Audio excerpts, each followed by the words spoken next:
ایک عظیم مفکر اور مصلح پیدا ہوا تھا جس کا نام تھا محمد ابن عبد الوہاب. یہ عرب کے ایک ایریے نجد میں پیدا ہوئے تھے، اسی وجہ سے ان کو نجدی بھی کہا جاتا ہے. نام کیا تھا؟ محمد. باپ کا نام کیا تھا؟ عبد الوہاب. پیدا کب ہوئے؟ 1115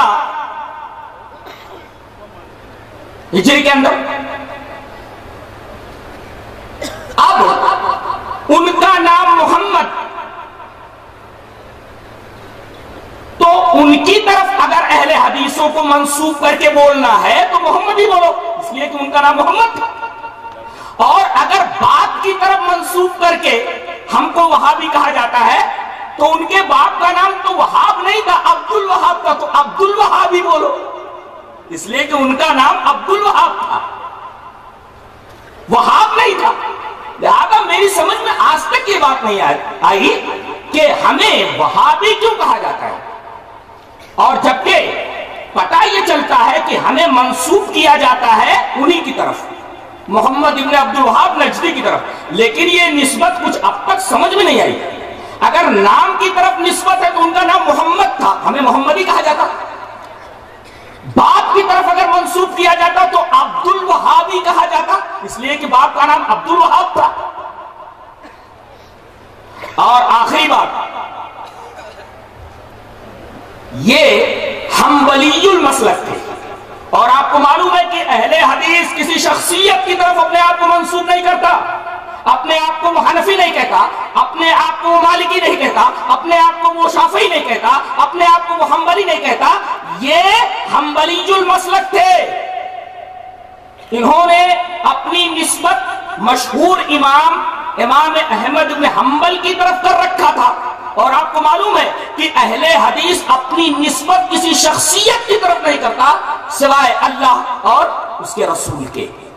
لہذا کس بنا پر ہمیں وہابی کہا جاتا ہے، آج تک میری سمجھ میں یہ بات نہیں آئی. اچھا، اس آدمی سے انہیں دشمنی کیوں ہوئی ہمارے بھائیوں کو؟ اصل میں اس بیچارے سے ایک بہت بڑا گناہ ہو گیا تھا. گناہ کیا ہو گیا تھا؟ اس نے نبی کریم صلی اللہ علیہ وسلم کی ایک حدیث کے اوپر عمل کر لیا تھا. یہ بہت بڑا گناہ تھا اس کا. کس حدیث کے اوپر عمل کر لیا تھا؟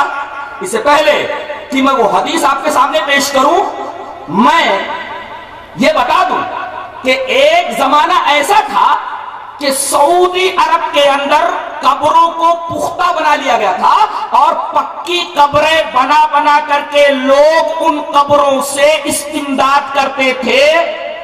قبر والوں کو مشکل کشائی کے لیے پکارتے تھے، ان سے استمداد کرتے تھے، مدد مانگتے تھے. حضرت محمد ابن عبد الوہاب نجدی نے حکومت کی مدد سے ان تمام پکی قبروں کو اکھاڑ دیا اور انہیں زمین کے برابر کر دیا. انہوں نے کون سا گناہ کیا؟ انہوں نے جو یہ عمل کیا در حقیقت نبی کریم صلی اللہ علیہ وسلم کی ایک حدیث کی روشنی میں کیا.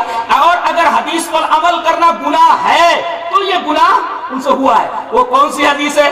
حدیث اس طرح، وان ابی الحیاج الاسدی قال قال علی رضی اللہ تعالی عنہ الا ابعثک الا ما بعثنی علیہ رسول اللہ صلی اللہ علیہ وسلم الا تدع تمثالا الا تمسته ولا قبرا مشرفا الا سویته. رواہ مسلم فی کتاب الجنائز. حضرت امام مسلم رحمہ اللہ اس پوری حدیث کو ایسے ہی مسلم کتاب الجنائز کے اندر لائے. راوی حضرت ابو حیاج اسدی ہے.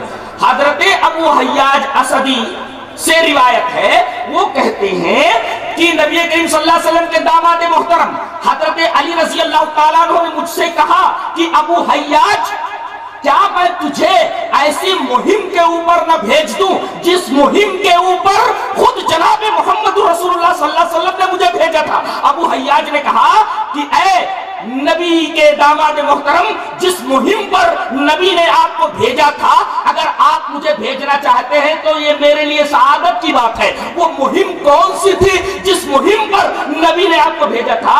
تو حضرت علی رضی اللہ تعالیٰ عنہ نے فرمایا کہ میرے نبی نے، جناب محمد رسول اللہ صلی اللہ علیہ وسلم نے مجھے ایک مہم کے اوپر بھیجا تھا کہ جو اسٹیچو نظر آئے اسے تو برابر کر دے، اسے مٹا دے، اور کوئی بھی ابھری قبر نظر آئے تو اس ابھری قبر کو برابر کر دے۔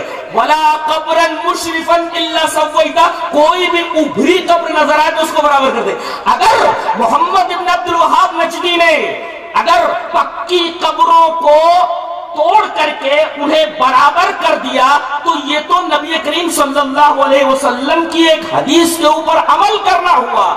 اگر اس وجہ سے لوگ محمد بن عبد الوہاب نجدی کو برا کہتے ہیں تو وہ اپنے ایمان کی خیر منائے، اس لیے کہ بات کہاں پہنچ رہی ہے؟ یہ بات نبی کریم صلی اللہ علیہ وسلم تک پہنچ رہی ہے کہ وہ کام آپ نے اپنے داماد محترم سے کروایا جو کام حضرت محمد بن عبد الوہاب نجدی نے کیا۔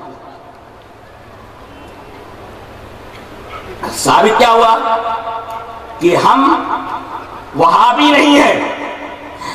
کیوں ہمیں وہابی کہا جاتا ہے؟ آج تک یہ بات میری سمجھ نہیں ہے۔ اور نہ ہم نجدی ہیں، اس لیے کہ جب ہم کسی شخصیت کی طرف اپنے آپ کو منسوب کرتے ہی نہیں ہیں تو وہابی کہنا ہم کو اور نجدی کہنا کیا معنی دار ہے؟ کیا مطلب ہے؟